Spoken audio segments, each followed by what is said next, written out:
keep going. That's what we need to do. Another week together, not guaranteed. Keep punching him in the face. DeMarcus. Don't get satisfied. Let's go. The AT&T Stadium crowd is making a lot of noise. I hope for the same thing. It is a spectacle, this place.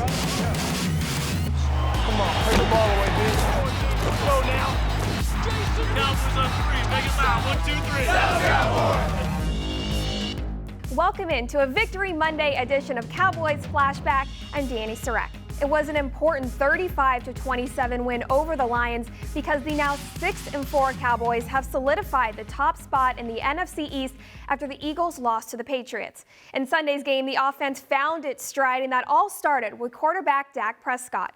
444 yards for number 4, the third time this season he's thrown for more than 400 yards in a game. It seems every other week Prescott is breaking franchise records, so why would this week be any different? He became the first Cowboy to surpass 3,000 passing yards in the first 10 games of the season.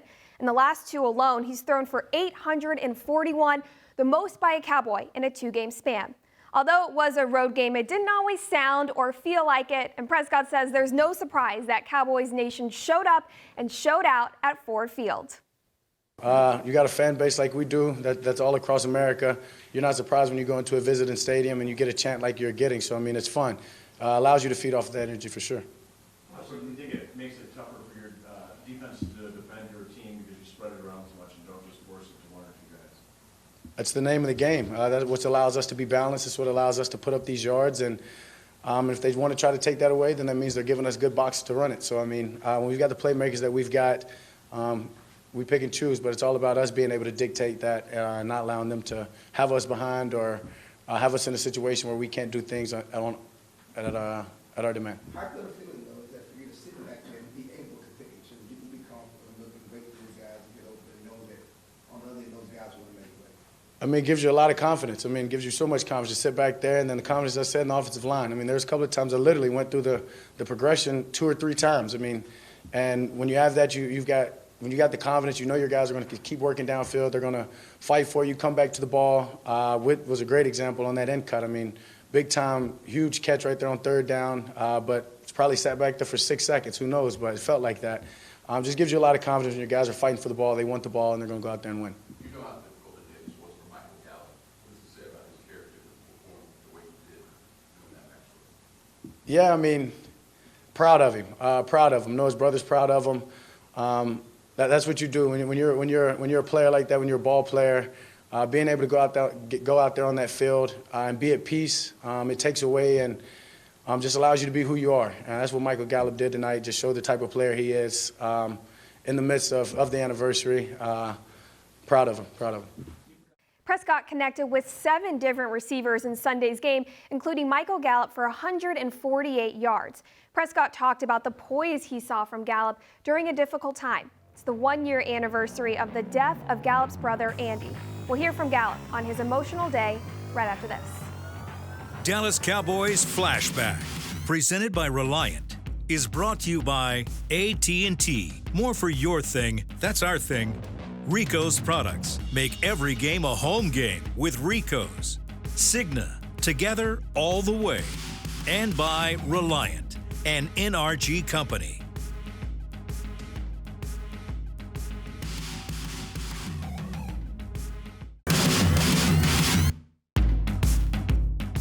This segment is brought to you by AT&T. More for your thing, that's our thing. Prescott in the gun, Elliott to his left on 2nd and 5. Back to throw it, over the middle of the end zone, caught. And a flag as Cobb holds on and crosses the goal plane. Touchdown, Randall Cobb. In Week 6 against the Jets, wide receiver Amari Cooper left the game early with a quad injury. He's been dealing with a multitude of lower body injuries this season, and in Sunday's game against Detroit, seemed to have some discomfort after a play early on and finished with just 38 yards.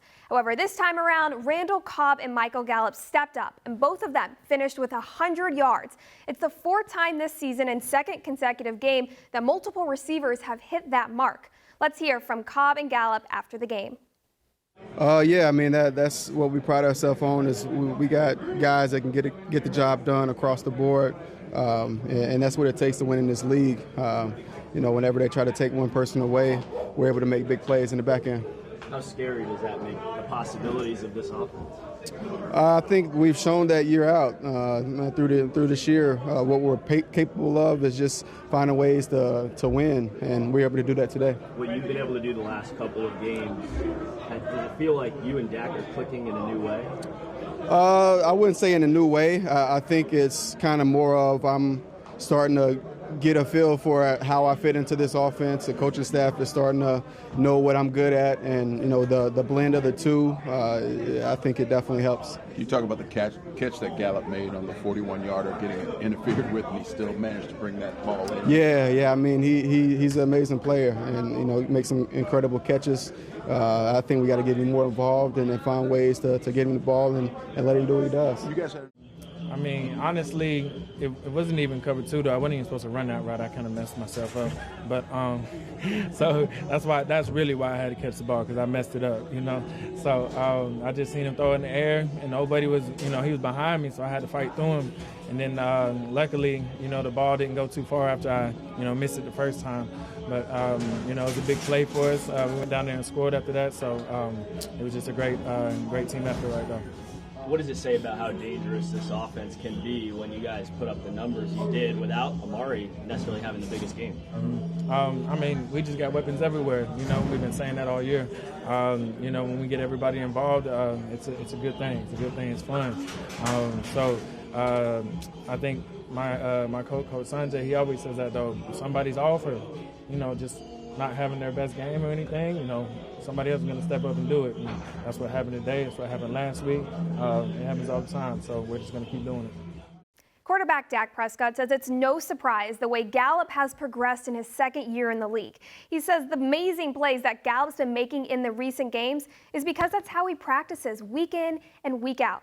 Prescott says Gallup is a player who wants to learn and get better, which makes him so fun to play with.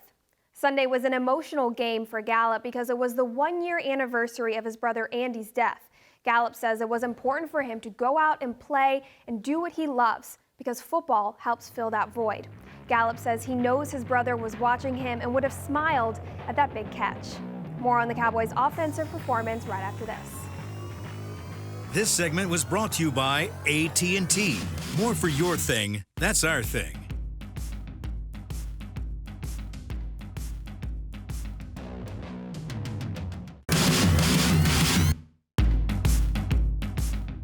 It's 3rd down and 7 at the Lions 17. Snap is back. They blitz.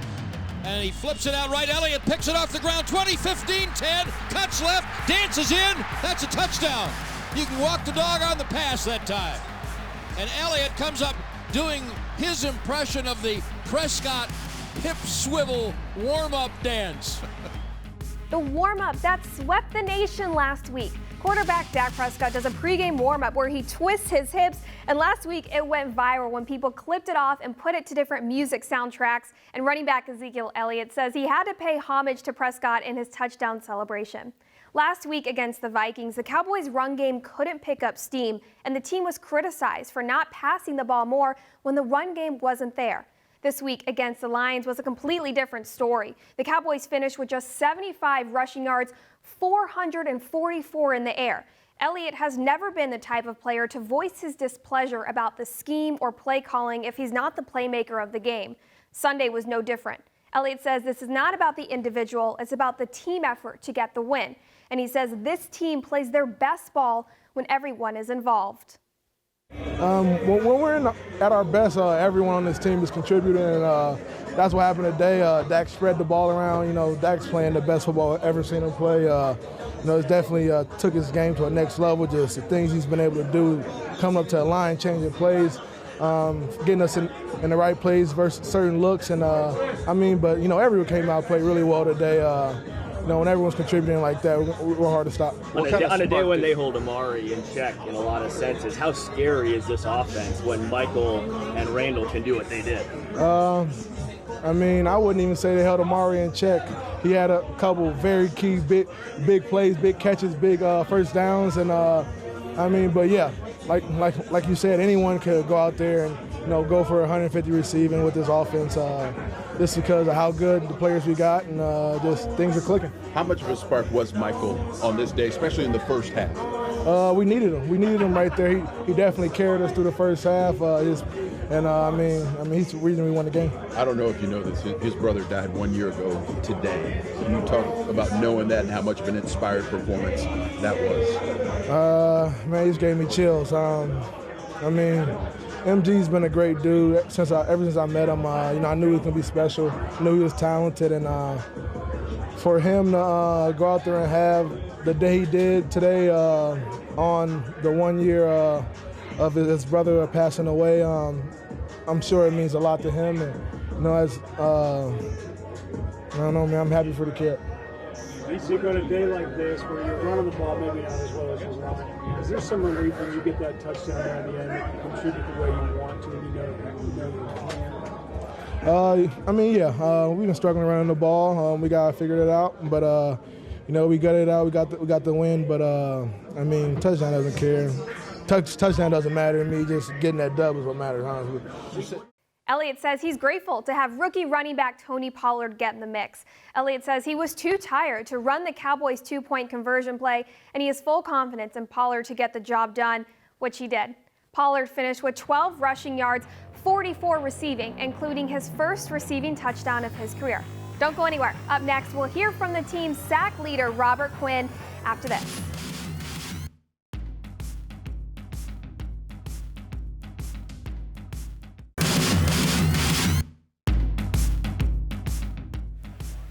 Ty Johnson, the running back, play fake by Driscoll, rush from behind, and Quinn's coming, and Quinn's got him. Quinn kept coming. Boy, oh boy, oh boy. Robert Quinn, the Cowboys sack leader now at 8.5. Welcome back to Cowboys Flashback. In the 9 games he's played this season, defensive end Robert Quinn has recorded 8.5 sacks, the most on the team. He recorded one Sunday against Detroit's backup quarterback Jeff Driscoll. He also had 2 tackles for loss and 4 quarterback hits, putting constant pressure on Driscoll. Quinn stopped by with Brad Sham and Babe Laufenberg after the game. One of the reasons the Cowboys prevailed in this game was kind of relentless pressure on Jeff Driscoll, and no one did it better than Robert Quinn, and that's certainly been the case since the first game that he put on the uniform. And the first sack you had, I thought that your arms had gone all Inspector Gadget. It looked like he was getting away from you, and you were going for the ball, and then your arms seemed to get longer as you got him.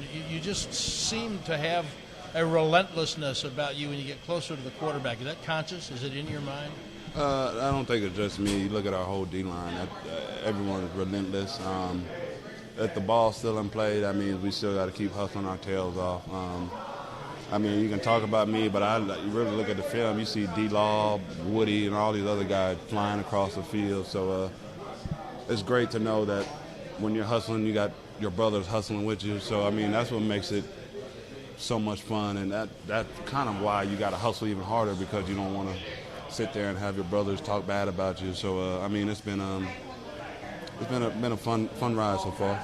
And you talk about that first sack. Did you? I didn't see any way that Driscoll was going to hang on to that football, because, he felt you, but he didn't really see. And you tried to strip it, and I think he got a piece of it. Did you think that ball was coming out at that point? I did when I hit his arm. But no, like we said earlier, the guy runs a 4.4, 4.5, legit. So you go for the ball and he slips out and he take off on you. So at a moment in however fast it went, you just realize just get him down versus trying to do too much. So at the end of the day, of course I would like to get the ball out, but I guess I'll take the sack also. And I found it interesting, earlier in the week you had said, hey, backup quarterback, don't go to sleep on this guy. That sounded like a guy that's been 9 years in the league and may have seen a backup quarterback or two come back and play pretty darn well. So where was the thought process on that? And did you feel like, in part, you were alerting your teammates as well as talking to the media at that point? I'm just thinking about some of the great backups to come around.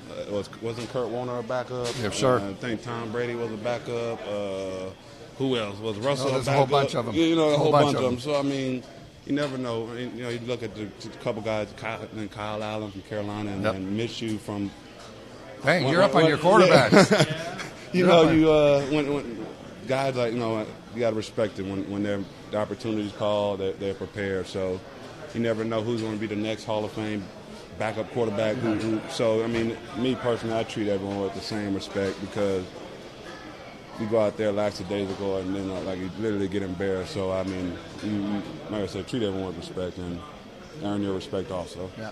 A big sack today, Robert Quinn, big part of the win. Thank you. Yes, sir. Thank you, Robert. For having me. Quinn says it's important for the team to start stacking the wins now. Although this win is important, he says the Lions made too many big plays on the Cowboys defense, and there are still plenty of parts of their game to clean up ahead of facing the Patriots. Up next, we'll hear from head coach Jason Garrett after Sunday's win.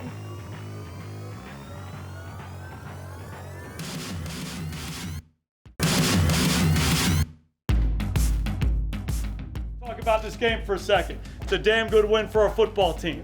Fight longer, fight harder. Fight longer, fight harder. That's what you have to do to win in the National Football League. Plenty of stuff to clean up in all three phases. We'll dig into that. Hell of a job, guys. Hell of a job. Okay, it's Dallas Cowboys on 3. Make it loud. 1, 2, 3. Dallas Cowboys. Head coach Jason Garrett's message to his team: fight longer, fight harder. This team had to fight for their 35-27 win over the Lions after yet another slow start. Zeke fumbled on the first drive of the game, and the Cowboys were down 7-3 at the end of the first. However, they fought back and ended up beating the Lions through the passing game. Here's Garrett in his post-game presser on the Cowboys' offensive performance. Yeah, obviously he played really well. We talk about making a lot of little plays in games and making a lot of big plays in games. I think he did both. Obviously we want to run the ball better. They did a good job, paying a lot of attention to our run and making sure that we didn't get the run game going. Try to be persistent with that, but we also knew it was going to be a game that we were going to throw it. And Kellen did a good job, getting into the passing game more and more as the game wore on. And Dak responded really well. Our receivers responded really well. Our tight ends responded really well. Everybody really had a piece of it. Starts with the guys up front. I thought they protected well, and we were able to move the ball fairly consistently through the air. Dak made a lot of big plays. I know you're not ready to give up on balance, but are you surprised in the fourth quarter you were better off throwing it than running it? Again, it kind of goes back to that idea, their point of emphasis. And, the biggest thing you try to do is attack different ways, and then you watch the game and you feel the game. And you continue to move to the things that have been good for you. And we felt really good about our ability to throw the football. And, again, everybody had a piece of it. The guys up front, the receivers, the quarterback, made a lot of big plays throughout the ball game, particularly late in the game. Talk about the level of trust you have for Dak to make that play at the end instead of running the ball there and getting their timeouts. Yeah, he's so good with the ball in his hands, and he's such a good athlete. And he can handle being in those situations. He's a very good decision maker, and it's a play that we like in that situation. And instead of ramming it up in there one more time, and then you get to this nut cutting third down and all of that, put it in his hands. He's going to make a good decision. We're going to have a guy open, or he's going to do the right thing with the ball to keep the clock moving. There's a play on your last score you're on when you threw it to Cooper just above Slay. It was just an inch or two. On our sidelines. Yeah. What was your vision of that, and how impressive was it to put it? Yeah, it was an all-timer. It was an all-time play. I was standing right there, and Slay undercut it. Slay's a really good player, very good cover corner, and he was right there. And Dak elevated the ball, and Slay went up for it, and he couldn't quite get it. And I don't know how the hell Amari caught it, and then got his feet in. And Slay kind of looked at them and looked at me after the play and said, I don't know, kind of tip your cap a little bit, because that was a big-time throw and catch by those guys. You just pointed out quickly, you went from 35-21 to them scoring a touchdown and kind of getting back in the game. Yeah, the biggest issue was the quarterback movement. And he was extending plays, getting out of the pocket on design plays, getting out of pocket when we got up the field a little bit out and made some good north-south runs, but also extended the plays. And when you play a quarterback like that, it's so critical to somehow, some way hem him in. And he's a very good athlete. And we talked about this. We had him at the Senior Bowl a few years ago, and he's big, strong, athletic. He's fast.